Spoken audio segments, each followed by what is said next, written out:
ATIC Nation, this is Nick Kimball, Director of Expansion, coming to you in what is the first video in a series of recruitment videos that the Expansion and Growth team, myself, Victor Casanova, and Zach Scott are putting out in order to walk you through the recruitment process every step of the way, from the beginning, the planning and organizing, to executing, to signing and closing those P&Ms, turning them into candidates and new members in our organization, in our fraternity. We really think this stuff is good material and important for the Rush Chair to the entire fraternity, entire chapter. So this is a step-by-step process. Each part of the video series is a specific portion of the recruitment and planning process that's also outlined in the TEAC guide, as well as some other resources in the recruitment guide on the resource section of teac.org. As well as it's in a lot of podcasts and resources that are out there on the TEAC website. So I hope you all enjoy the series. Hope you all get a lot out of it. And this first one is about organizing recruitment. It should be the first step in the process that you all take as recruitment chair, as an executive board, as a chapter or colony. So there's 4 main steps that I want to talk about. First one is something that I think we can all agree on. It is important to all be on the same page of recruitment. And I think we're all going to be on the same page when I come at you with this stuff here. So recruitment is 24/7, 365. That's, metaphorically beaten into our heads, right? In terms of the TEAC guide, it's everywhere in the TEAC guide. All alumni talk about it. Everyone in TEAC knows that Rush is 24/7, 365. But it's important to dig down deeper and not just say that, because saying that's one thing, but actually executing it and executing it properly, understanding what it means, is much more important. So that means that the recruitment chair or the Rush chair of your chapter colony is not the sole guy responsible for finding new members, to having the recruitment events, booking, reserving the rooms, to closing those candidates. It's not just him. It is the entire chapter's responsibility, as well as the entire chapter or colonies, the recruitment committee, their responsibility. It is a team effort, which leads me to the third point of point number 1, which is the recruitment chair doesn't necessarily have to be the best closer of the group. It doesn't have to be the person who could go talk to a brick wall and talk to any PNM at any point. That doesn't necessarily have to be the recruitment chair or the Rush chair, but it should be the best organizer, because recruitment is about planning, execution, and organizing in order to get the best candidates, the most quantity and quality, which is what all TEAC chapters and colonies have to strive for. It's what we strive for as we're working, as we're helping chapters realize their potential, as we're starting new colonies, starting with working with interest groups, is a quantity and quality conversation. Both are possible, just takes planning. So the entire chapter, understanding that and having the key man, the right man, in the position for recruitment chair is crucial. That's point number 1. Point number 2, it's about preparedness. So how are we preparing? How is the recruitment chairman and his committee, which we'll get to in a minute, how are they preparing for recruitment? So who are we looking for? What do we need as a chapter or colony? Everyone has their strengths and weaknesses. What is it we need? How many seniors are graduating? Are people transferring out? What is the normal conversion rate? So the amount of new members you sign to the amount that you eventually initiate. What does that conversion rate look like? So if the chapter's goal is 25 men to join in the fall semester, this coming fall 2020, if the chapter's or colony's goal is 25 men, but we know we don't have 100% conversion rate, we need to assign and bid over 25 guys in order to get 25 men initiated. Now, closing that gap, closing that delta between the amount of guys we sign and our conversion rate, that's a different conversation. And we can talk about that on a later video, which is great. But making sure we know what the need is. What are what are groups in the chapter, what are sections of the chapter that are going to be graduating out that we're going to need. Maybe there's someone who's really dedicated to philanthropic endeavors, to St. Jude, to your local organization, or to service hours, and there's not really someone who has that same passion and drive. Passion and drive, just like recruitment, just like anything in life, are incredibly important to the success.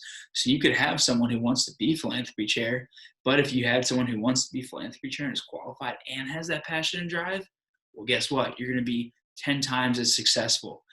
That's really important. So where is it that you need? What is it that you're lacking? What are we looking for? Are we looking for men that are going to have a higher academic standard than maybe the chapter has now? Do we need more outgoing people? Do we need more athletic people? We can't answer these questions for you, but you all need to answer those questions as a chapter or colony yourself. And it's important to be prepared to have an idea of what you're looking to get. Because if you just say, hey, our goal is 25 men, or you don't even have a goal, then how can you judge your success or failure? It's very important to have a goal. Too often, we don't have a goal as our chapter and colonies across TEAC, and we just say, hey, we did better than last year, or we didn't get the amount of guys that we were looking for. We didn't get 25, but we have 15 of the best men on campus. Doesn't sound great, does it? If you really think about it, how are you getting, are there really no other men? There's no 10 more men on that campus that you just didn't talk to, that maybe didn't find you, that you didn't find, is what we're going to come to find out.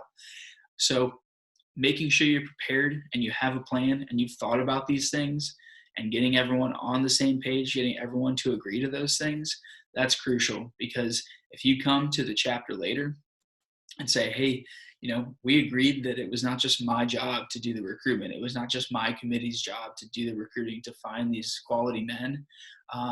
Then you have a leg to stand on. You say, hey, you all pledged to me. We took a bond to uphold these values and make sure that we were all on the same page, and you were going to help me out. I need you to do that as a brother. And that's really important to a successful recruitment.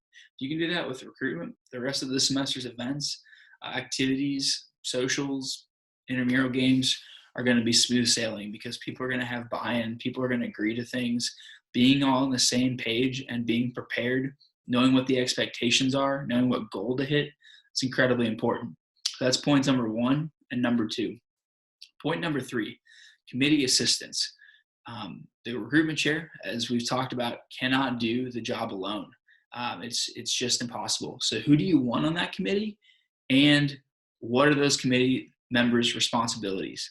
So it's important, everyone, per TEAC chapters and colonies, that if you're not on an executive board position, you need to be a part of a committee. That's how we involve groups. That's how we have 100-man chapters, that everyone has involvement, everyone has their stake in the chapter and is responsible for the chapter or colony success. Being on that committee, it's very important. It's very important to maybe stepping up to an executive board position, but it's important to be involved, to care about those things that you are involved with, and to be passionate about those. So who do we want on the committee? Everyone needs to be on a committee, yes, but we need to find people who are passionate about recruitment. Like I talked about earlier, if you're not passionate about recruitment, if that's not the thing in TEAC that really grinds your gears, and it's not for some people, that's fine. But passion is where we need to start.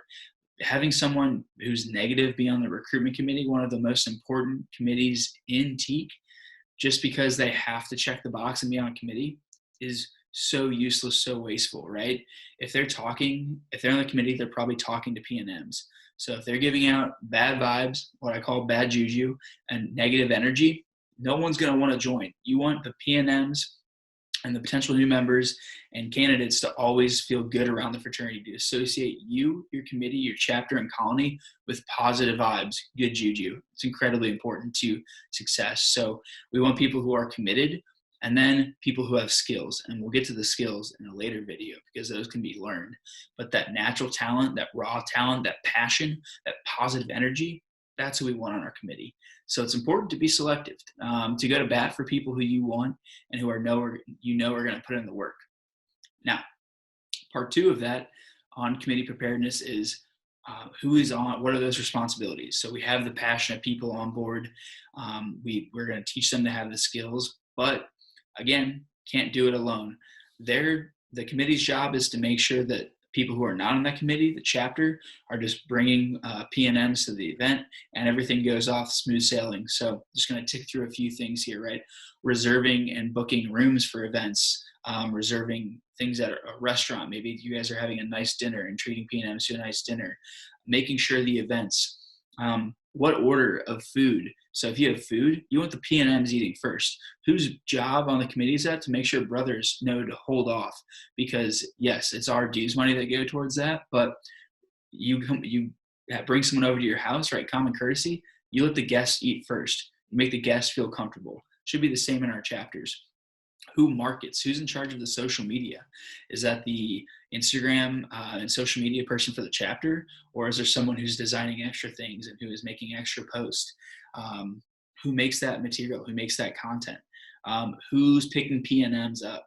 Who's in charge of contacting P&Ms? You want to make sure everyone in the committee, once the recruitment list is built and continuing being worked on, is responsible each for 5 to 7 to 10 men, right? These all depend on the numbers of your committee, the men you're trying to recruit, how big your chapter or colony is, but who's responsible for those things? Everything should be planned out meticulously, and you should have a plan as a recruitment chairman or rush chairman to execute it, hold people accountable, and make sure people are doing their assigned jobs, because you want the chapter, all they have to worry about is recruiting men, talking to men, getting men out to those events, and those men loving Teak so much, you all loving them. They say, yes, we want a partnership. We want to become brothers with you. We want you to become our brothers. That's the important part. So T-shirts, events, food, advertisement, making ushering, personnel management with P&Ms, with brothers even.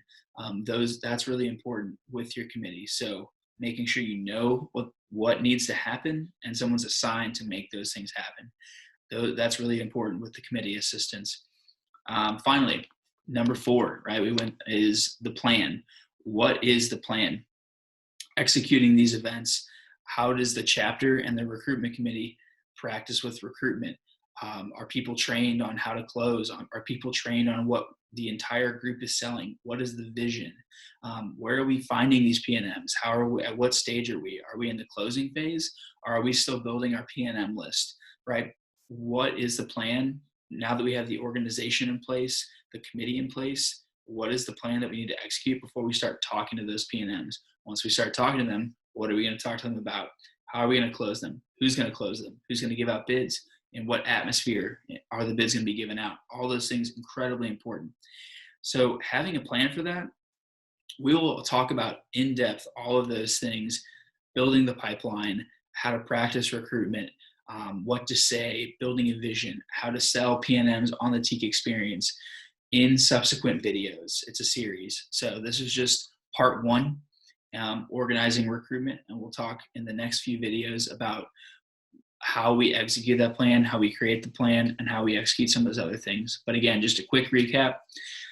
Importance of all being on the same page, understanding that while recruitment is 24/7, 365, everyone needs to be doing that, not just the recruitment chairman. Preparedness. What are we looking for? What kind of men do we want? Who do we need to replace? Who's graduating out? What is our conversion rate? How many men do we want? What is our goal? Setting those expectations and goals, making sure we hit them, make sure we hitting them with the right people. Quality and quantity can happen. That was number 2. Number 3, committee assistance. Who's on the committee? We want the right people on the committee. And what are those people doing? What skills do they have? How can we get them to help make sure our recruitment events, our recruitment strategy is successful? And then 4, executing the plan once we know what the plan is. And most of number 4 will be in subsequent videos, but we need to make sure we understand the steps that need to happen and in what order. And these videos we decided are in the order that they need to happen. So hope you've enjoyed this. I hope you watch the next videos, and I'm looking forward to seeing some of those recruitment results. See y'all later.